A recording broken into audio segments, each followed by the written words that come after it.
वाचता पाजिल कवडा पाणी त्यावेळा सत्पुरुषांचा मेळा पाहतसे निज डोळा लाविती भस्म कपाळा सांडी भय तो बाळा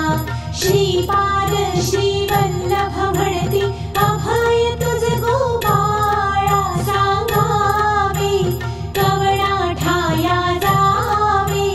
कवडा ते स्मरावे कैसे काय करावे कवड्या परिमी रहावे